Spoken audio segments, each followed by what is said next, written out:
Today in Muskegon Heights, the community came together for a listening session on youth violence. 13 on your side's Elena Holland was there and tells us what was discussed.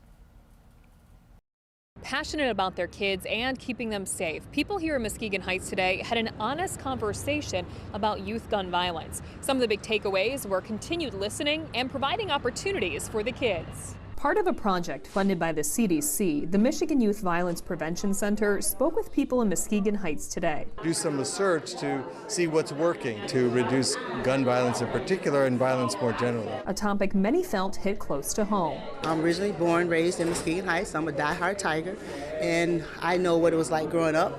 The love, the pride, the strength, the businesses, the environment. And our youth nowadays, it's a struggle. The first step is identifying what drives the youth to use guns. Janet Robinson is a community advocate and says education is a big part of that. Some of our youth have access to guns.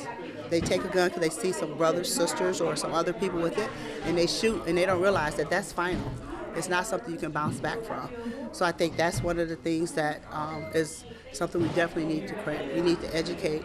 We need to make sure we have those safety gun locks. One of the people here said that she's heard kids, she's a physician, and she said she's heard kids say, I don't have to really worry about any of these things because I'm not going to live past 18 anyway. And so, you know, that kind of attitude, we have to flip that narrative.